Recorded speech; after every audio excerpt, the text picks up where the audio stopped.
Hello students, myself Kumar Ujwal, faculty of PSIR, and I have been teaching for last 24 years. In those long years, I have developed so many innovative techniques to make the things simpler, as pedagogy will involve various innovative techniques. Otherwise, everything is written in books. Materials are abundantly available. But our job is to just simplify the things to make it graspable, retainable, producible. And you need to develop concept and picture about the things, not only mechanically mugging up the facts. And fact is not a concept. Fact is statement of the information.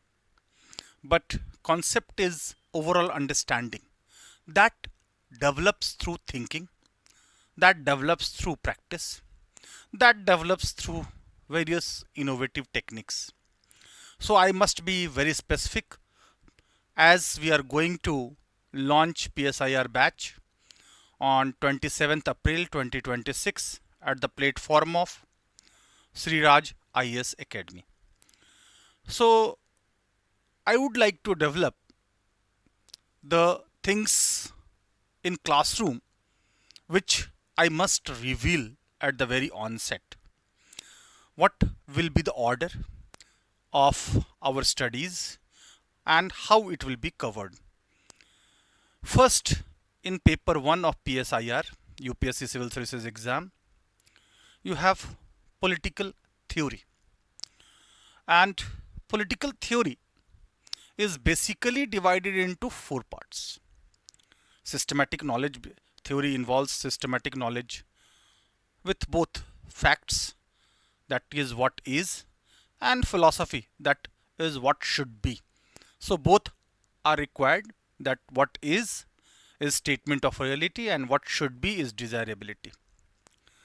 So we will cover the syllabus as per the pattern of the questions asked, as first and fifth questions are compulsory, and first question of paper 1 will involve mostly statements of political thinkers.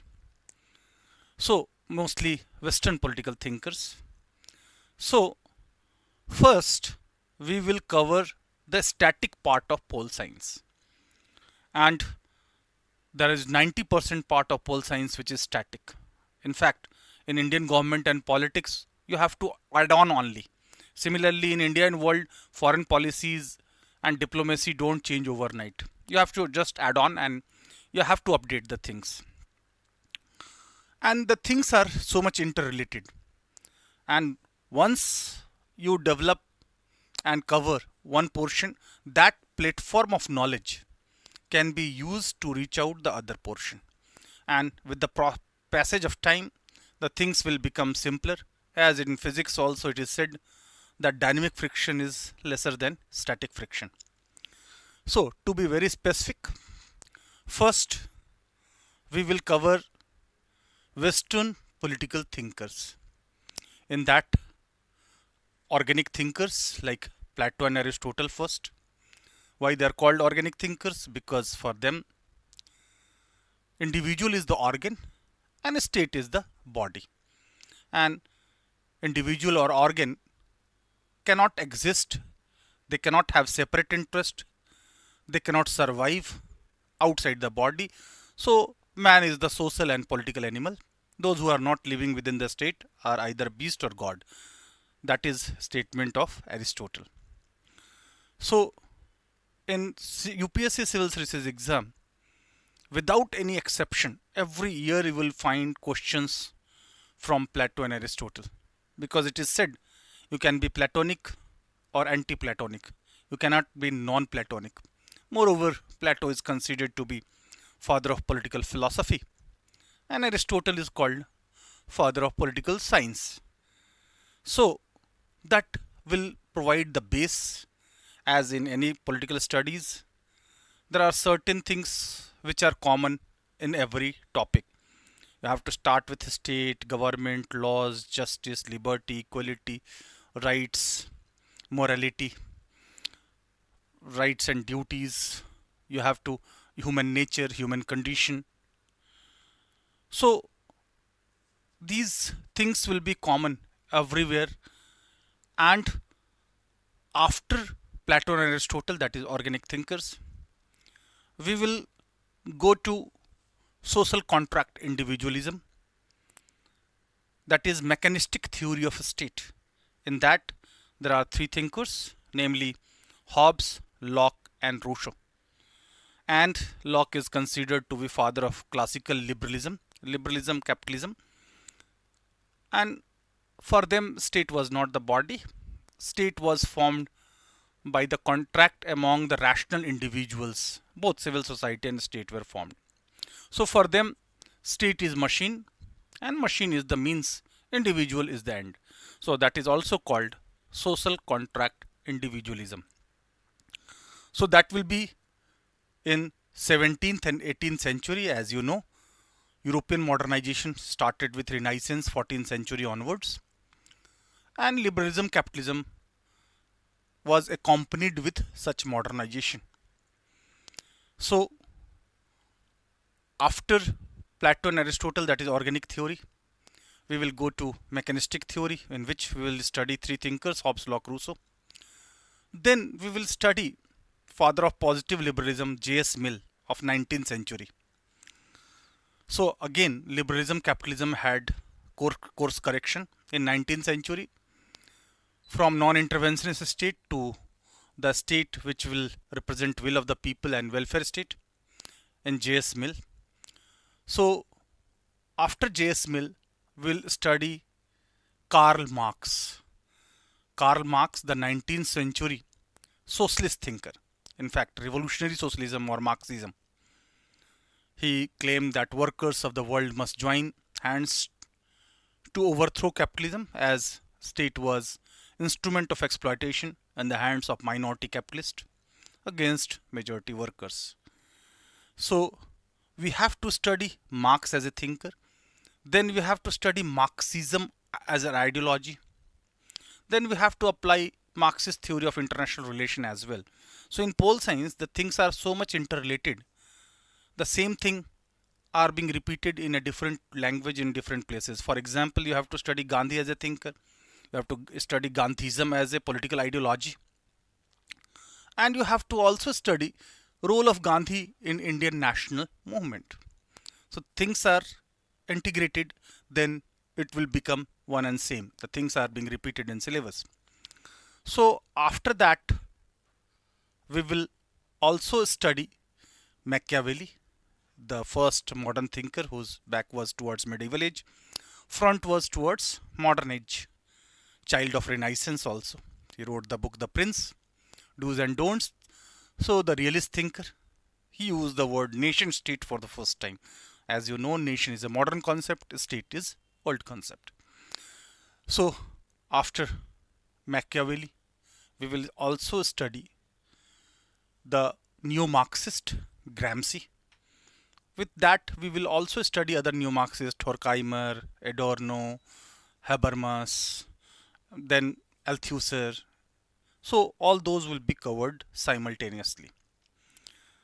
Then we have to also study the most important, one of the idiosyncratic thinker, Hannah Arendt. She is a 20th century thinker, Jew lady, and her thought was out of box, thinking without barriers. So once we cover the whole Western political thinker, then it will provide a base to reach out others. I explain how. Once you do Western political thinkers, then we will go to political ideologies with suffix ism, like liberalism, capitalism, socialism, evolutionary socialism, revolutionary socialism, fascism, Gandhism, feminism, imperialism, nationalism, and so on. Postmodernism, multiculturalism. Wherever there is suffix ism, that is set of ideas, group of ideas, organized ideas, and as an ideology, it is a political tool for mass mobilization. In academics, it is a open study for political theory. So we will study political ideologies like liberalism, capitalism first. Since you have already studied Hobbes' law, Rousseau, so you are already knowing liberalism, that is classical liberalism. You have already studied J.S. Mill, so you are already knowing positive liberalism. So it will be much easier to understand different phases of liberalism, namely classical, positive, and then neoliberal, communitarian, and so on.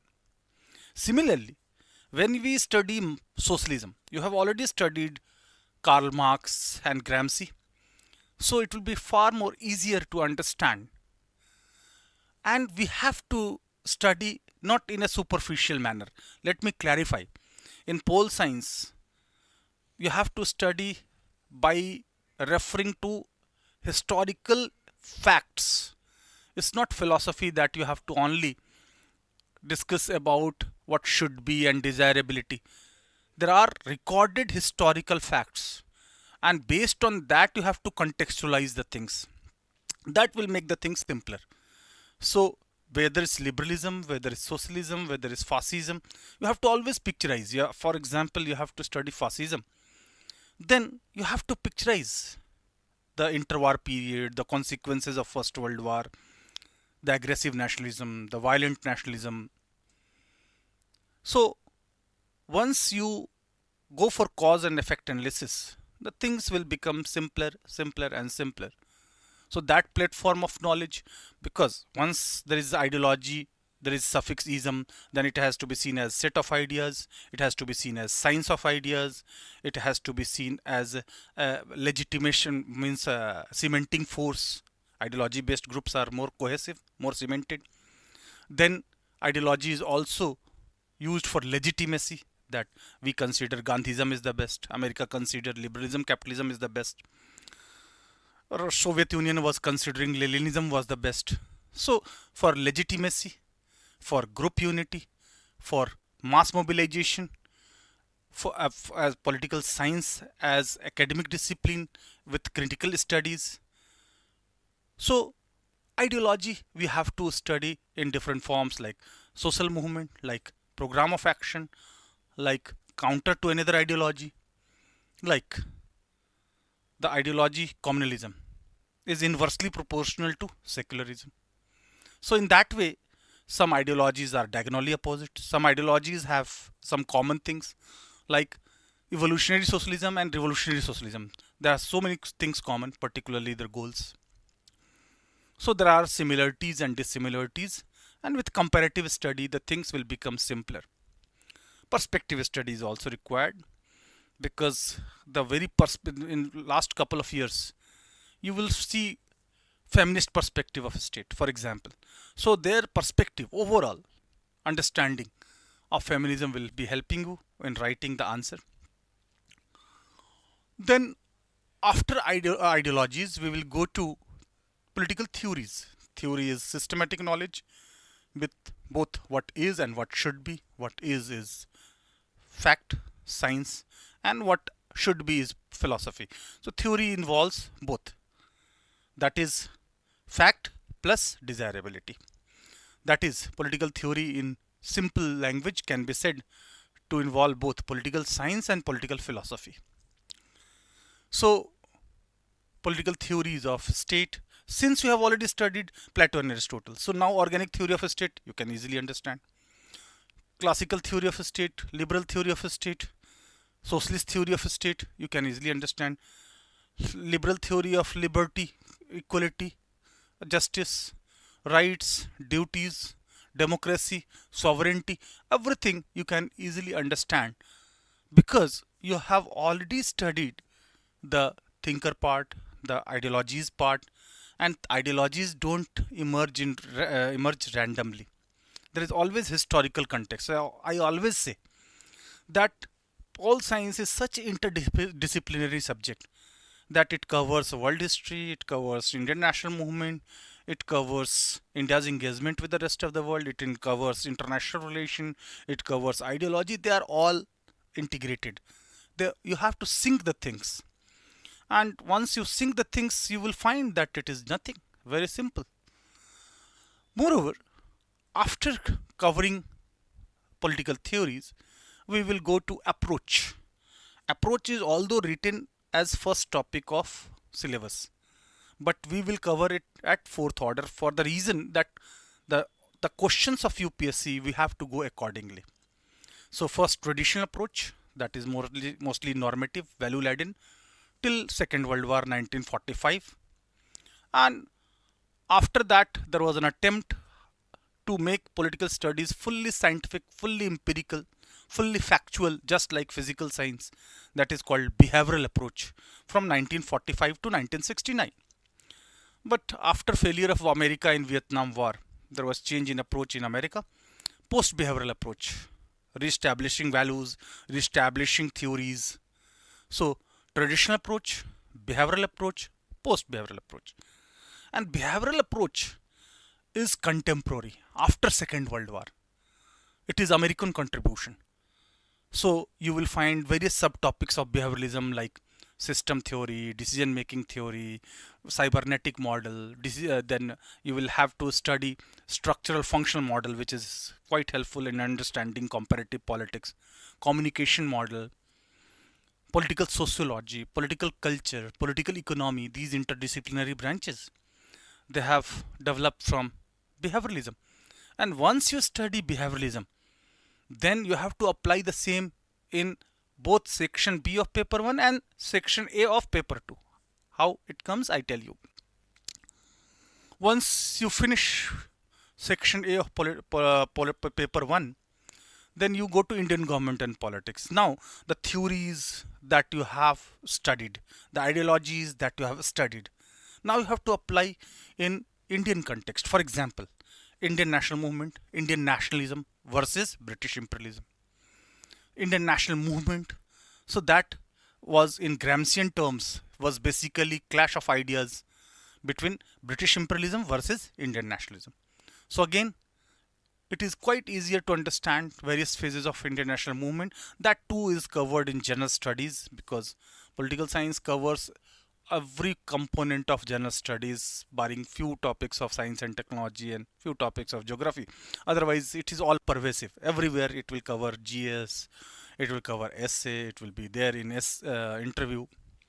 So to be very specific, Indian national movement, which is completely static part, that very different phases, that is first moderates phase, then radical nationalism, then satyagrah, then the non-cooperation movement, civil disobedience movement, quit India movement, revolutionary movement. All these you have to just apply, seeing the things in modern period, the ideologies part that you have to apply. Then you have the Indian political system, which covers constitutional part, which covers form of government part. So now it become quite easy, because the whole paper 2 of general studies, polity, constitution, form of government, social justice, international relation, they are fully covered by pol science itself.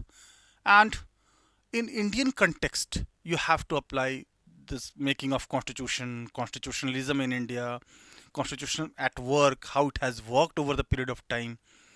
And going beyond GS, you have to understand it as a political system, rather than only studying form of constitution. So naturally, our constitution itself is considered to be a revolutionary document for bringing socio-economic changes. So in that, you have to study all parts. For example, federalism. Indian federalism starting from Article 1 itself, India, that is Bharat shall be union of states. So you have to compare with American federalism, and how coming together and holding together are different, how symmetrical federalism, asymmetrical federalism, executive federalism, legislative federalism, all these things you have to know. So that is also mentioned in part 11, part 12, part 13 of our constitution, and also it is topic mentioned in your syllabus. So whether it's fundamental rights of part 3, whether it's DPSP part 4, whether it's fundamental duties, whether it's constitutional amendments over the period of time, and whether other parts of our constitution, including center-state relationship, federal relationship, panchayati raj, grassroots democracy, all those things are related with the things that you have already studied in section A. You have studied there participative democracy, deliberative democracy. Now you have to apply the same here. So the things will become simpler and simpler with the passage of time. Then you have to study political economy, planned economic development in India.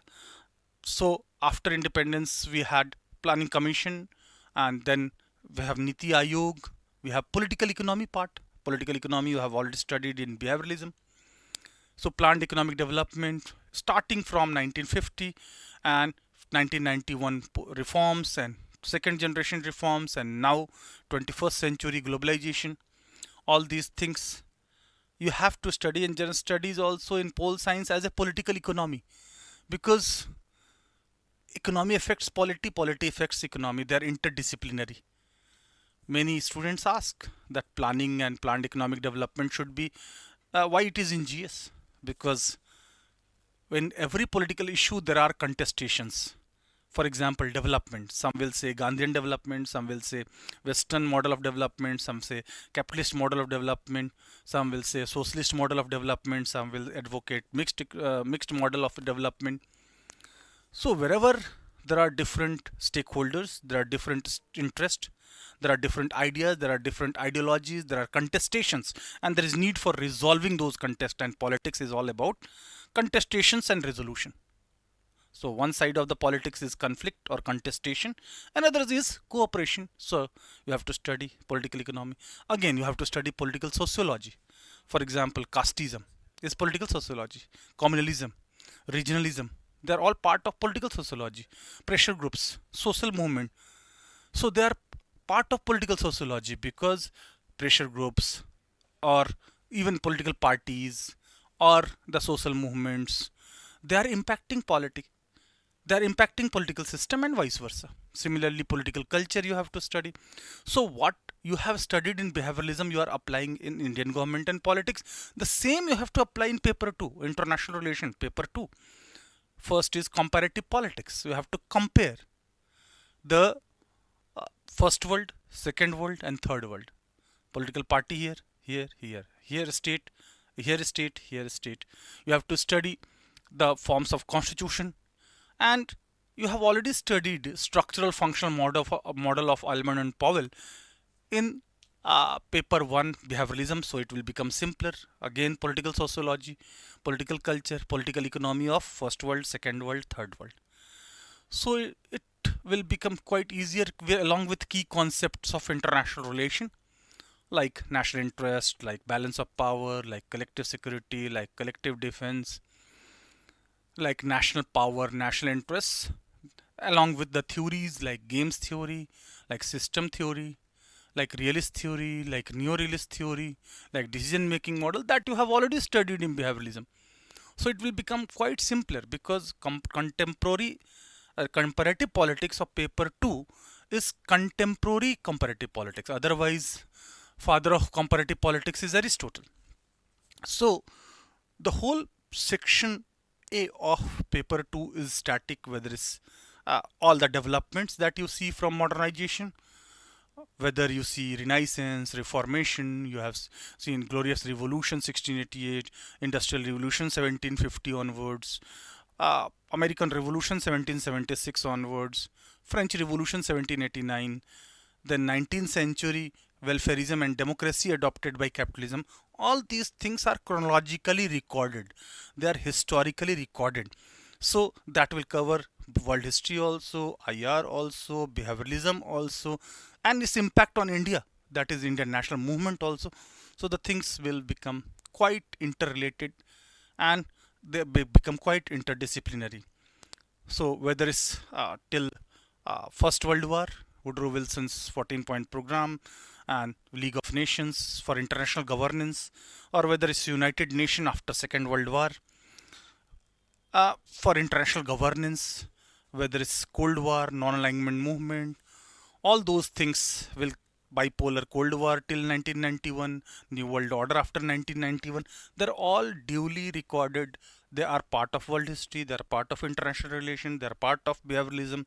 They are part of political economy, part of political culture, part of political sociology. So the things will become quite simple.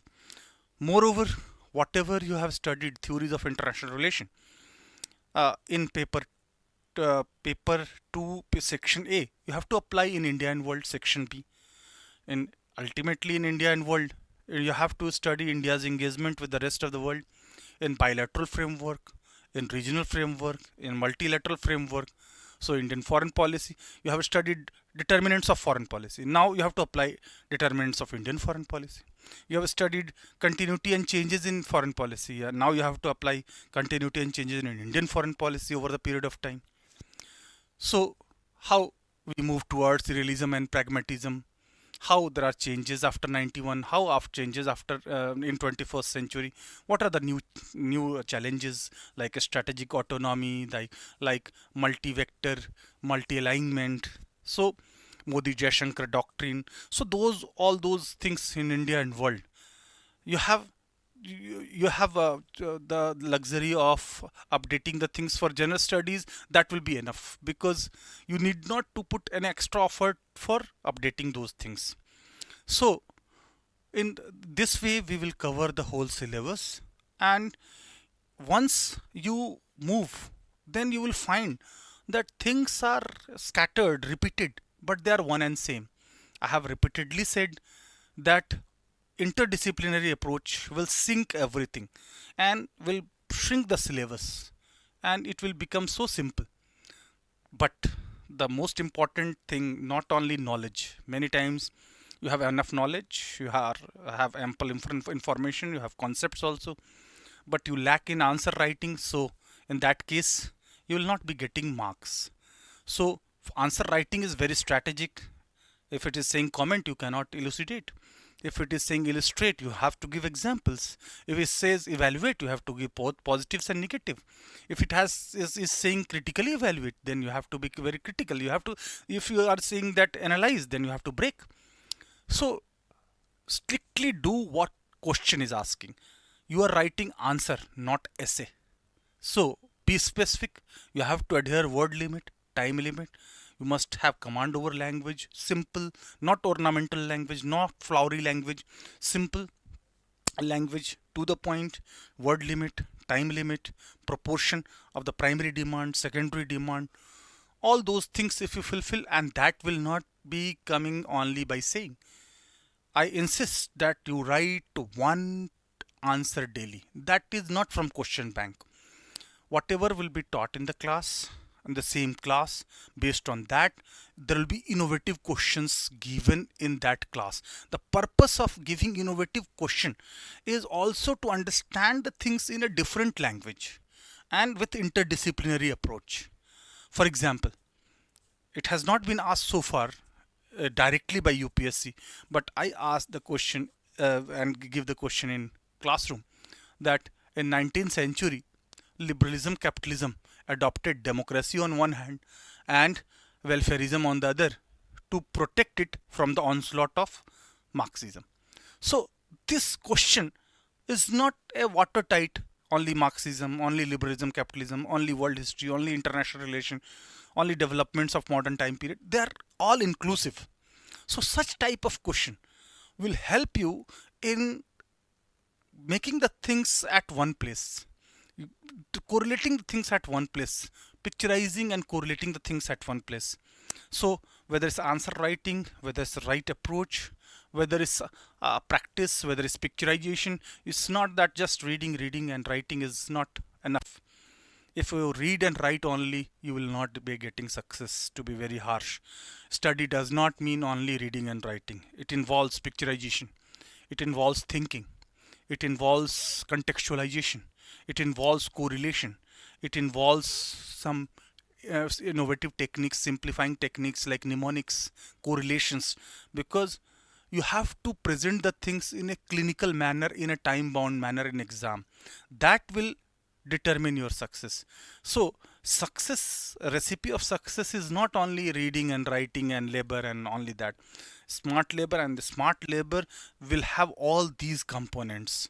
It's not only reading, writing, I repeat, is thinking, contextualizing, mnemonics, frameworking, classification, correlation, applications, and most importantly, developing a picture, context. And once you start doing that, the subject is very, very simple. Moreover, it is the single largest subject that covers almost all part of general studies. It's not only paper 2. If you see paper 1 of general studies, it also covers international relation. Of paper 2, it also covers world history, national movement, even in ancient history, Buddhist tradition, Brahmanical tradition, Manu Kautilya, nature of modern state, they are also partly covering ancient India. So in paper 3 also, political economy part, IMF, World Bank, WTO, LPG reforms, political economy part is also covered. Environmental governance is also covered here. Here also you have to study the various protocols, treaties, agreements, whether it's Kyoto Protocol, whether it's Rio de Janeiro, whether it's Rio 20 plus, whether it's Conference of Parties, all they are part of environmental governance. They are also part there. Then IMF, World Bank, WTO, they are a part of political economy, as I said earlier. Here also you have to cover.